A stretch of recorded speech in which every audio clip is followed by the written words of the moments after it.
ఎవరింట్లోనైనా ఏదైనా శుభకార్యం జరగాలి అంటే ఇది ఎవరి వలన జరుగుతుంది అంటే పరమశివ అనుగ్రహంగా జరుగుతుంది. శుభాలన్నీ ఎక్కడుంటాయంటే పరమశివుడి యొక్క పాదముల మీద పడి ఉంటాయి. ఏమండి మా ఇంట్లో మా అమ్మాయి పెళ్ళవట్లేదు అన్నాడు అనుకోండి, అన్నిటికీ ఒకటే మందు, వెళ్ళి శివలింగానికి అభిషేకం చేయించుకోండి. ఆయన చల్లబడితే మన మనసు చల్లబడుతుంది. అభిషేకం చేయించుకున్నాడు, ఆయన కాలు ఇలా అంటాడు, అంతే. వెంటనే కూతురు పెళ్లి కుదిరింది అనేటటువంటి మాటతో మంగళతోరణం వచ్చి గడపని పట్టుకుంటాడు. అన్ని శుభాలు ఆయన పాదాల దగ్గర పడున్నాయి. ఆయనకి ఏం శుభం చేస్తాం మనం? ఆయనకి చెయ్యగలిగినటువంటి వాళ్ళం కాం మనం. కాబట్టి చరణ యుగళస్తే అఖిల శుభౌ. పోన్లేవయా, ఇవన్నీ ఇవ్వలేకపోతే నీకు ఇంకేమైనా ఇస్తాం? గృహస్థే స్వర్భూజామరసురభి చింతామణిగణి. ఆయన ఇంట్లో కామధేనువులు, కల్పవృక్షాలు, ఏకంగా కల్పవృక్షాల తోట, కామధేనువుల మంద ఆయన ఇంట్లో ఉన్నాయి. మనమేమిస్తాం ఆయనకి? ఇంకా మనమేమి ఇవ్వలేము ఆయనకి ఇవ్వడానికి.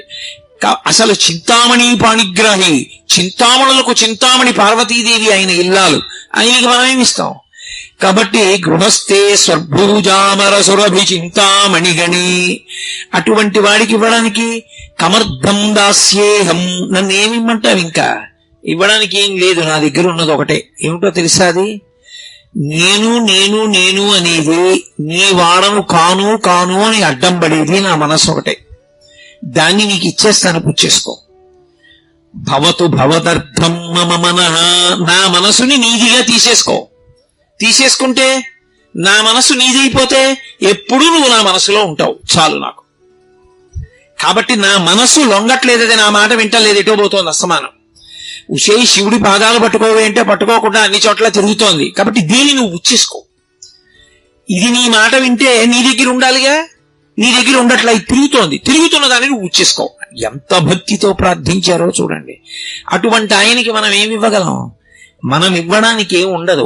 ఎవడైనా నేనండి దానికి వెండి తొడుగు చేయించాను, నేను తలుపులు చేయించాను, నేను అదిగో రాళ్ళు వేయించాను, నేను అభిషేకం చేయించాను అని ఎవడైనా అన్నాడు అనుకోండి, వాడికన్నా అమాయకుడు లోకంలో ఇంకోడు లేడు. ఇది వాడు చేయించలేడు, వాడు ఎక్కడి నుంచి చేయిస్తాడు?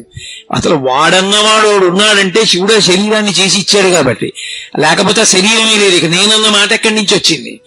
వాడి అనుగ్రహంతో వాడు చేశాడు తప్ప వాడికి చెయ్యగలిగిన మొనగాడు వీడా? కమర్థం దాస్యేహం, నేనేం చేయగలన్నారు శంకరాచార్యులు వారంతటి వారు. కాబట్టి ఆయనకి ఆణవ మలము, కార్మిక మలము లేవు. కార్మిక మలం అంటే గత జన్మలలో చేసుకున్నటువంటి కర్మల వలన పాపపుణ్యములను అనుభవించడానికి రాలేదు. మనం చేసుకున్న పాపాలకి మనం దుఃఖపడుతుంటే దుఃఖాన్ని తట్టుకోలేకపోతే ఈశ్వరామ మనల్ని అనుగ్రహించండి మనం వేడుకోవడానికి, మనకి అవకాశం ఇవ్వడానికి ఆయన వచ్చి కూర్చున్నాడు. ఇప్పుడు ఆయన ఎవరు? లింగం. లింగం అంటే అది గుర్తు, అంతటా నిండిపోయిన వాడికి గుర్తు. లింగము అంటే గుర్తు, అంతటా నిండిపోయిన పదార్థానికి గుర్తే పరమశివుడు, అదే శివలింగం. ఇప్పుడు ఆ లింగం చల్లబడింది అనుకోండి, అభిషేకం అలా జరుగుతూనే ఉంటుంది, ధారాపాత్రలోంచి నీళ్లు పడుతూనే ఉంటాయి.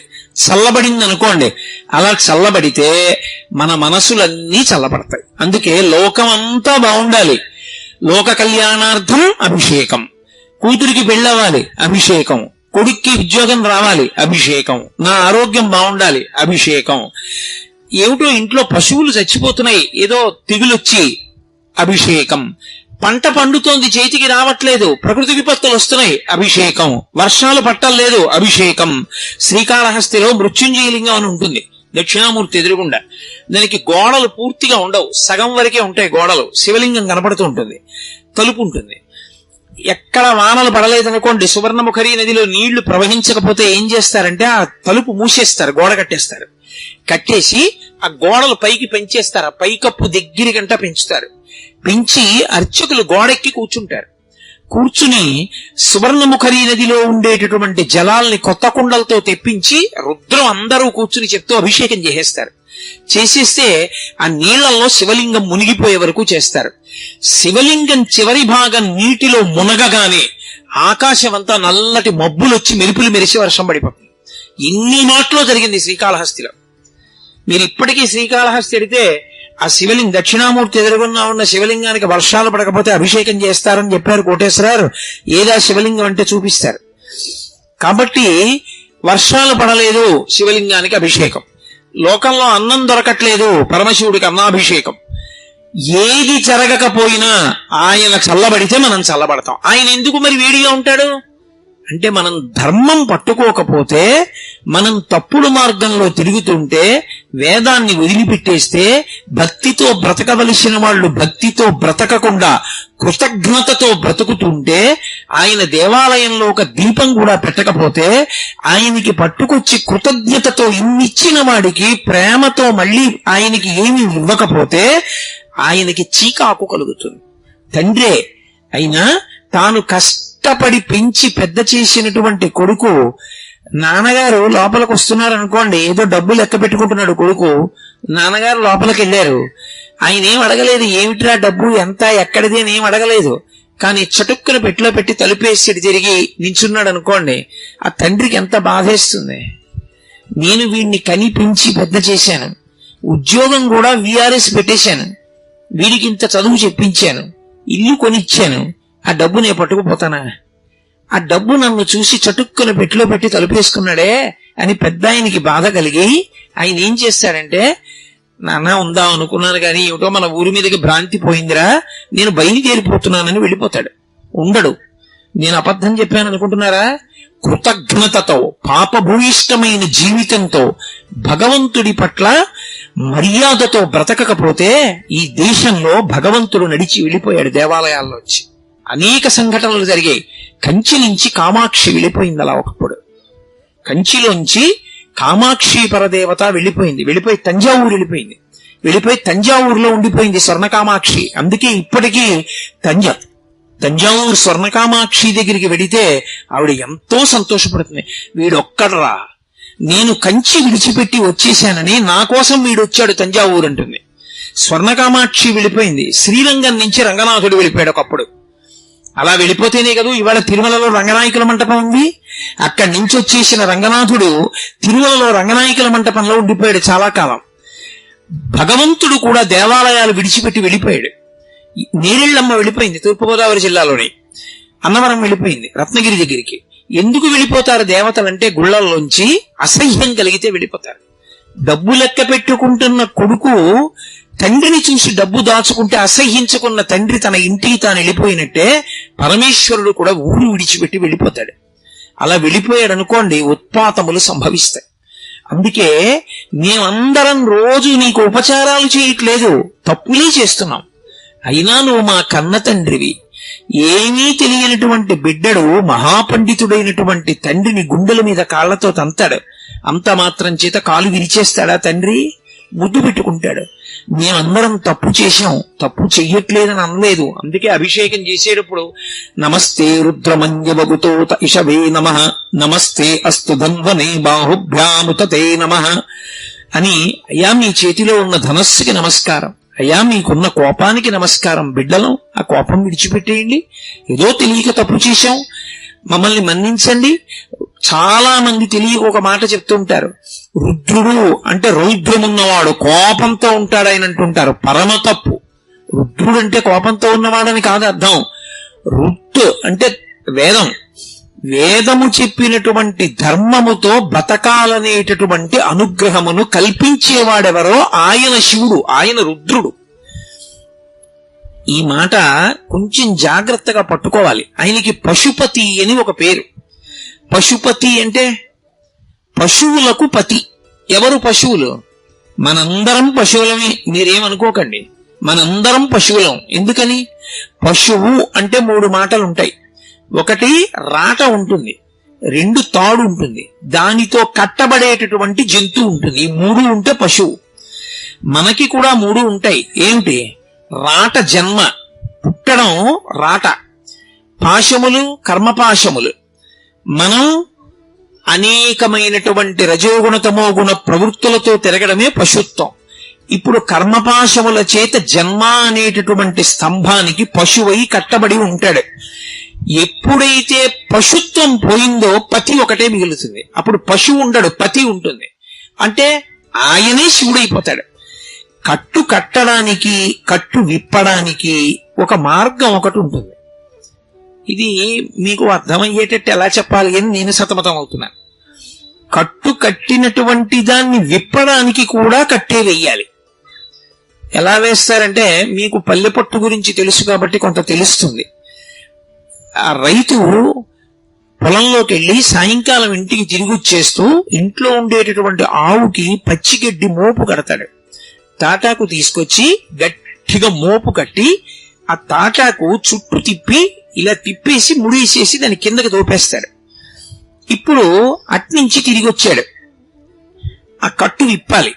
ఇప్పుడు ఆ కట్టు విప్పాలనుకోండి, మళ్ళీ అందులోకి వేళ్లు దూర్పి తాటాకు పైకెత్తి మళ్ళీ వెనక్కి తిప్పక్కర్లేదు. ఓ తాడు తీసుకొచ్చి పచ్చిగడ్డి మోపు కింద నుంచి పెట్టి మోకాలతో నొక్కి తాటితో గట్టిగా ఇలా నొక్కుతాడు. ముడియకుండా దగ్గరగా చేసి ఇలా బిగిస్తాడు. ఇప్పుడు పచ్చిగడ్డి బాగా బిగుసుకుంటే వేసిన కట్టు ఊడిపోతుంది, వదిలిపోతుంది, దాన్ని లాగేస్తారు. ముడేశాడా తాడు? వెయ్యలేదు, తాడిలా అంటాడు. ఇప్పుడు ముడేశాడా? వెయ్యడు. ముడి వేయకుండా కట్టు మీద కట్టులా తాటిని బిగించి ఉన్న కట్టు వదిలిపోయేటట్టు చేస్తాడు.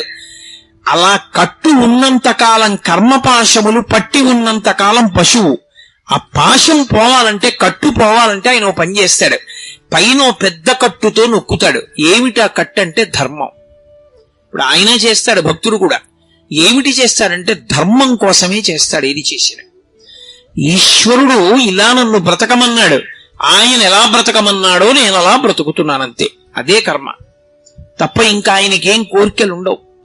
మీరు తరచుగా పురాణాల్లో ఒక మాట వినుంటారు. ఎప్పుడైనా ఋషులు తపస్సు చేసుకుంటున్నారు అనుకోండి, దేవతలు వెంటనే ఇంద్రుడు అప్సరసల్ని పంపిస్తాడు వాళ్ళ దగ్గరికి. ఏదో వసంత ఋతువుని కల్పిస్తాడు, వాళ్ళ దగ్గరికి వసంతుణ్ణి పంపిస్తాడు, మన్మధుణ్ణి పంపిస్తాడు. వాళ్ళ తపస్సు భగ్నం చేసేస్తూ ఉంటాడు. ఎందుకు ఆ పిచ్చి? ఎందుకు దేవతలు అలా చేయడం అంటే బాగా జ్ఞాపకం పెట్టుకోవాలి.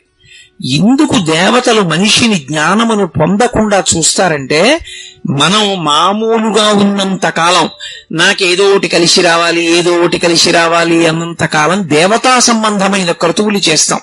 యజ్ఞాలు, యాగాలు, హోమాలు ఇవన్నీ చేస్తూ వానలు పడాలి, పంటలు పండాలి, మాకు పంటలు కలిసి రావాలి అని. నాకు దేవతల యొక్క అనుగ్రహంతో సంబంధం లేదు, నాకు జ్ఞానము కలగాలి అని ధార్మికమైన జీవనం ఒక్కటే లక్ష్యంగా పెట్టుకున్నాడు అనుకోండి.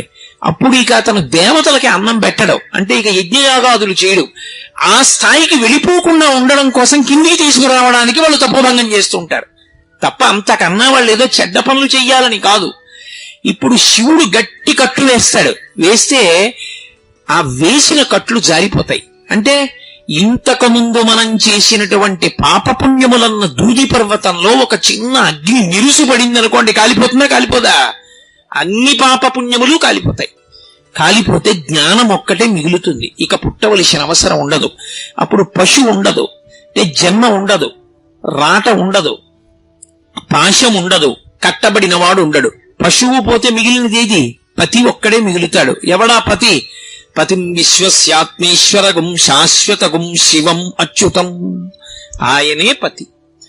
ఆ పతిలోకి చేరిపోతాడు. అంటే ఇక్కడే వాడు పశుపతిగా మారుతాడు, శివుడు అవుతాడు. అది జ్ఞానమును పొంది మోక్షం పొందడం. అలా అక్కడ నుంచి క్రింద ఏ కోరికైనా తీర్చడం వరకు ఇవ్వగలిగిన వాడెవరు? ఆయన ఒక్కడే. అందుకే పట్టుకెళ్ళి ఏం చెయ్యాలి ఆయనకి? ఆయన కోపం పోవడానికి మనం ఏం చెయ్యక్కర్లేదు, తప్పు ఒప్పుకుంటే చాలు, ఆయన సంతోషిస్తాడు. కొడుకు ఎన్నో తప్పులు చేశాడు, తండ్రి కక్ష పెట్టి కూర్చుంటాడా? నాన్నగారండి నేను మీ మాట వినలేదు, ఎన్నో తప్పులు చేశాను నాన్నగారండి, ఇప్పుడు నాకు అనుభవంలోకి వచ్చింది, తెలిసి వచ్చింది తప్పులు ఎంత బాధపడతాయో.